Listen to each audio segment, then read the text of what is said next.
Bahasa apa itu? Bahasa Arab.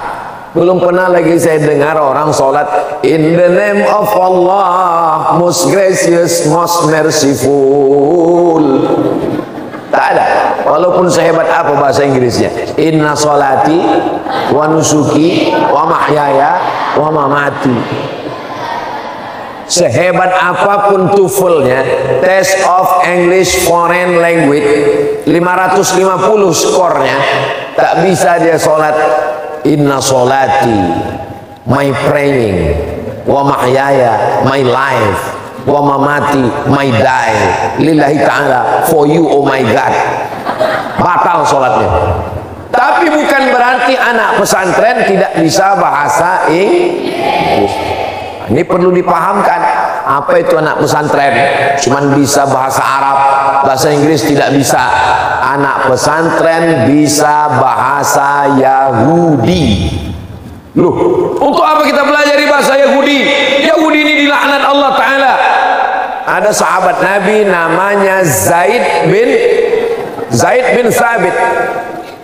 Zaid bin Thabit sampai ke kota Madinah. Apa kata Nabi? Zaid belajar bahasa Yahudi. Apa kata Zaid bin Thabit? Ta'allamtuhu wa adhaqtuhu. Saya belajar bahasa Yahudi, saya paham sepaham-pahamnya.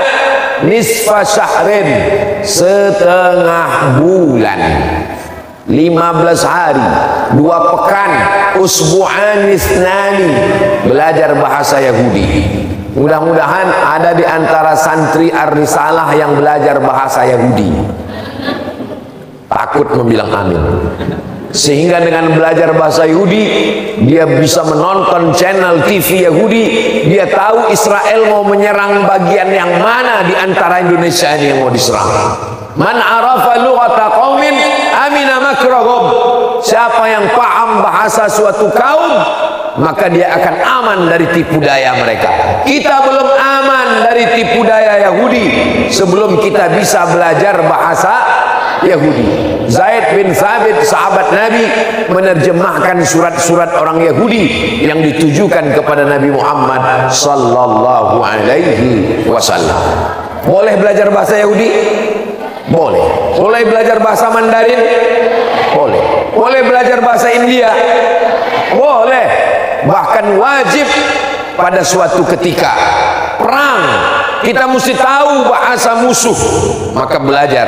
Jadi nanti kalau ada di antara santri Ar-Risalah dapat beasiswa di Fakultas Sastra jurusan Sastra Mandarin, diambil atau tidak diambil? Ambil. Bahasa Arabnya oke, bahasa Mandarinnya juga bisa. Cincai-cincai lah. Ustaz pun tak tahu apa artinya. Ini semua adalah bahasa zaman sekarang, kekinian. Buta huruf zaman dulu, man lam yaqra wa lam yahsub. Siapa yang tak bisa baca, tak bisa hitung, itu buta huruf. Tapi buta huruf zaman sekarang menurut PBB, Persatuan Bangsa-Bangsa, bukan pajak bumi dan bangunan. Menurut UN, United Nation, bahasa Arabnya Al-Umam Al-Muttahidah. Al-Umam jamak dari ummah, Al-Muttahidah, Al-Umam Al-Muttahidah, bangsa-bangsa bersatu. PBB, United Nation, Al-Umam Al-Muttahidah mengeluarkan definisi baru tentang buta huruf. Buta huruf adalah orang yang tidak bisa berbahasa internasional dan tidak bisa menggunakan alat-alat canggih internasional. Mudah-mudahan kita tidak termasuk yang buta huruf dunia dan akhirat, insyaallah. Amin ya rabbal. Jadi adik-adik beruntung semua. Kalau ditanya orang, kenapa kau mesti belajar di Ar-Risalah? Saya belajar di Ar-Risalah supaya bisa baca kitab. Karena dalam Islam mengetahui sholat, zakat, puasa, haji hanya melalui kitab, dan kitab itu menggunakan bahasa Arab. Mala yatimul wajib illa bihi fahuwa wajib. Tak sempurna yang wajib kalau dia tidak ada, maka tidak sempurna sholat kalau tidak baca kitab, tak sempurna baca kitab kalau tidak bisa bahasa Arab. Maka mempelajari bahasa Arab itu hukumnya wajib. Alhamdulillah adik-adik semua insya Allah bisa bahasa Arab, bisa membaca kitab. Amin ya Rabbal. Itu alasan yang pertama. Alasan yang kedua, kenapa mesti berada di pondok? Kenapa mesti pondok? Siapa orang tua, ayah, ibu yang sanggup membangunkan anaknya jam 4, jam 3 dan mengontrol tidur malamnya jam 10? Tak ada. Orang tua sibuk bekerja. Anak saya, keponakan saya kalau sudah tamat SD wajib masuk pondok, tidak ada tawar menawar. Adik saya laki-laki 1, anaknya 3 orang. Anak yang pertama pondok pesantren di Riau, Pekanbaru. Anak yang kedua kirim ke Bogor. Anak yang ketiga belum masuk pondok. Kalau sudah tamat SD wajib masuk pondok. Anak saya kalau tamat SD wajib masuk pondok. Kalau tidak mau masuk pondok pecat jadi anak. Tidak ada tawar menawar. Karena saya sibuk pergi Jumat, Sabtu, Ahad, Senin baru pulang, maka anak-anak wajib dijaga. Dari mulai bangun malam tahajudnya, sholat subuh berjamaah, qobliyahnya, tahiyatul masjidnya, baca Qur'annya, masuk kelasnya, zuhur berjamaah, masuk kelas sore, habis asar olahraga, mandi bersih, maghrib berjamaah, baca Qur'an sampai isya, makan malam, dari isya belajar sampai jam 10 baru menyentuh kasur, tidurnya pun berbahasa Arab, mengigaunya pun baca kitab insyaallah. Amin.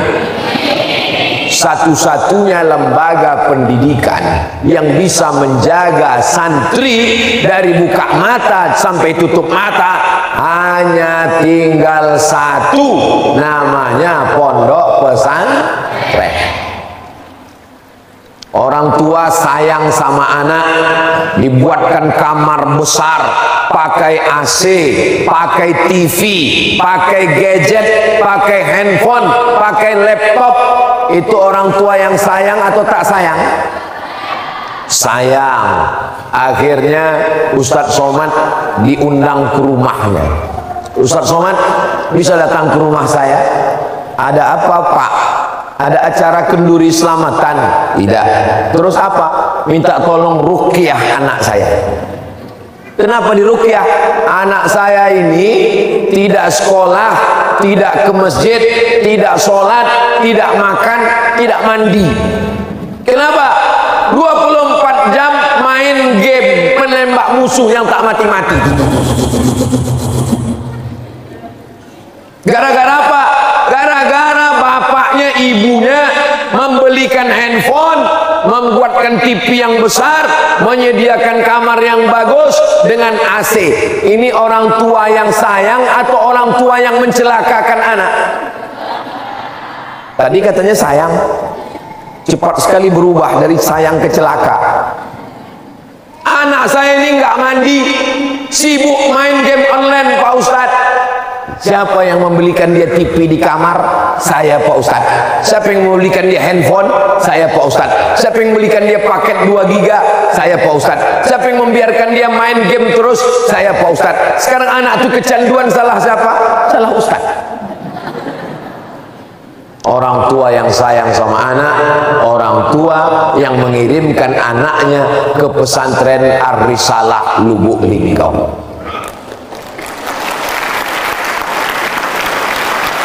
Kalau nanti kalian libur, adik-adik saya santri Ar-Risalah libur, nampak kawan dibelikan sepeda motor, apakah itu tanda sayang? Tanda celaka. Orang tua yang tidak bertanggung jawab, anak belum punya SIM, belum sanggup mengendalikan hawa nafsunya, lalu kemudian diberikan, digasnya selaju-lajunya, naik ke tiang listrik. Kalau mati tak apa-apa, ini setengah mati. hidup tidak, mati tidak. Maka orang tua yang sayang mengirimkan anak-anaknya ke pesantren. Ustadz Kemas Ali dikirim ke pesantren Wali Songo, Ngabar, Jawa Timur, dari Palembang. Kiai Haji Atik Fahmi dikirim ke Yaman, Ahqaf University. Ustadz Somad 4 tahun di Mesir nggak pulang-pulang. Karena Ustadz serius, bukan karena tiket mahal. Jangan merasa orang tua tidak sayang karena dibiarkan di pesantren. Saya tidak mau mendengar kabar ada anak santri menung sore-sore, jangan-jangan aku ini anak yatim, jangan-jangan aku ini anak adopsi, jangan-jangan aku ini anak yang dibuang. Kalian adalah anak yang paling disayang dan paling beruntung di dunia.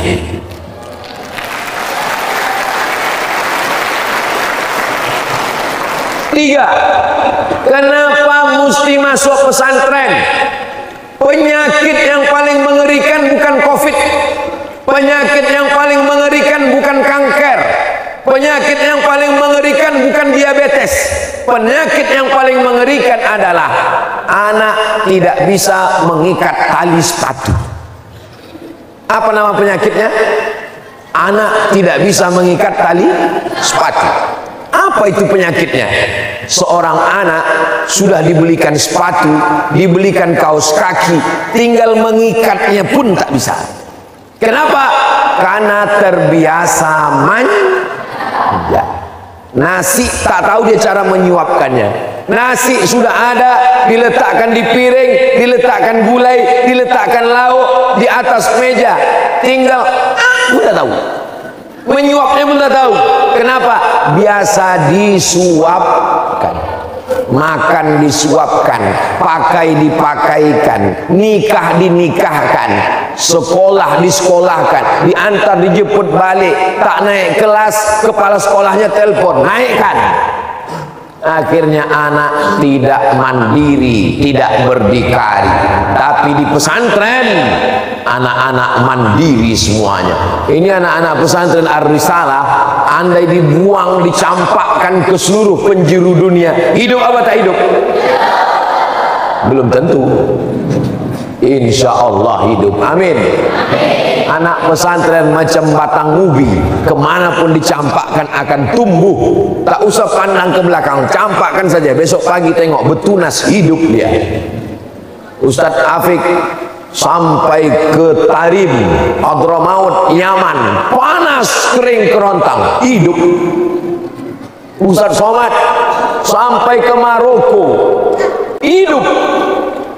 Ustadz Muhammad Abu Zar, doktor, sampai ke Al-Azhar Kairo, hidup. Tak ada kami pulang, tiba-tiba pulang kurus kering mati, tak ada. Ustadz kurus, ini memang sudah takdir, bukan karena tak makan. Jadi jangan khawatir, insya Allah adik-adik semua adalah orang-orang yang mandiri, yang bisa hidup dimanapun berada, insya Allah. Amin.